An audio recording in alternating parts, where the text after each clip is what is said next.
Sin City is betting on a makeover. Las Vegas has long been the gambling capital of America, but now it wants to be something more, a big-time sports town. Civic leaders hope to lure an NFL, NHL, NBA, or any other Major League Baseball team to a metropolitan area of 2 million people, once thought to be off limits to top-level pro sports. As Mark Albert reports, after decades of waiting, a decision could now come within days. Even in Las Vegas, where the wagers are big and the odds even bigger, Bill Foley has made one heck of a bet. So you're the man who wants to bring hockey to the desert. I am the man that wants to bring hockey to the desert, and we're really, really close. Foley is a multi-millionaire businessman who grew up in Ottawa, Canada, playing hockey, and now wants to drop the puck in his adopted hometown. You graduated from West Point. I did. Is this your latest mission? This is my mission.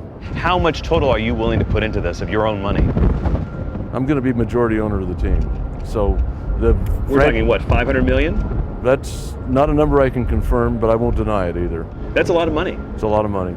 It's a lot of money, but it's going to be fun. Las Vegas wants NHL. There it is. Come on, let's make it. What did he say? Las Vegas wants NHL. Foley's sales pitch to fans and the NHL includes brand new T-Mobile Arena. AEG and MGM opened the 20,000-seat arena just off the Las Vegas Strip in April. It's been holding events and showcasing entertainers and was built to host an NHL or NBA team. Not one dime of public money went into construction of the $375 million facility, but lots of people have anteed up. Foley's website is already advertising season tickets. In fact, Foley says 14,000 people have put down deposits of at least $150 each. You convinced people to give you money for tickets to a team that doesn't exist. And the arena wasn't built. And the arena wasn't built. That's pretty good, wasn't it? That's not a bad sales job. Maybe I could sell some other things. Foley's toughest sales job to the league may be Las Vegas itself. The real question, I think, is Vegas still toxic? John Ralston has covered politics here for 30 years. He's felt a seismic shift in how gambling is perceived nationwide and by those who lead professional sports leagues, like NBA Commissioner Adam Silver, who last year made this admission about gambling. It's good for business. I don't want to hide from that. Putting aside that whether or not we're actually actively involved in any of the betting, that it creates more engagement. On the gridiron, an estimated $95 billion is wagered every year on NFL and college football games. And 90% of NFL franchises now have ad agreements with daily fantasy sites DraftKings or FanDuel. Commissioner Roger Goodell acknowledged as much last month. All of us have evolved a little bit on gambling. I don't think daily fantasy is, he told ESPN. But it may not be gambling that stops the NFL from lacing up in Vegas. Money could sack the deal. We can turn the silver state into the silver and black state. Let's get that done. The Raiders proposal, presented in April by team owner Mark Davis, bets on $750 million from the public to help build a $1.4 billion dome stadium complex near the Las Vegas Strip. The cash would come from increasing the tax on hotel stays and would be the most public money spent on any of the past 11 NFL stadiums. A lot of arguments will be made. If you're going to divert that much, why not use it for some of the real needs that are here, schools, roads, etc.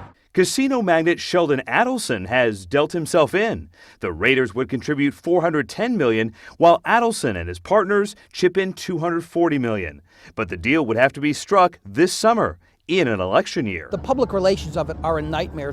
Everyone knows that Sheldon Adelson is one of the richest guys in the world. For him to ask the public to pony up $750 million when he's worth $28 billion, that's just not going to fly. Not just with the public, but with elected officials. Yes, T-Mobile. One of those elected officials is Steve Sisolak. He chairs the Clark County Commission, which would have to approve any NFL stadium deal. I think $750 million without some type of return is a little bit too much for the taxpayer to shoulder.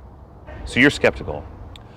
I'm skeptical, but I'm optimistic at the same time. Sisolak hopes the NFL and the Raiders will budge to reduce the amount of public money needed. So for you, that's a non-starter if the NFL or the Raiders were to get 100% of concessions, 100% of parking, and 100% of naming rights.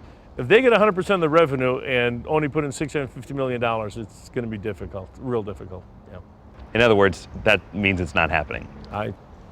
be hard to get on. This lifelong Green Bay Packers fan says crucial decisions must be made by an end of July deadline, or the clock may run out. If this opportunity slips away and the Raiders were to find a new home, I don't think you're going to see another opportunity come available for a long time.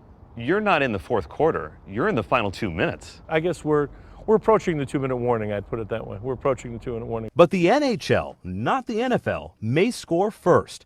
Pro Hockey's annual awards show is June 22nd in Vegas. The NHL's Board of Governors, which must vote to approve any expansion, is now scheduled to convene there just hours before. I have been looking forward to it my whole life.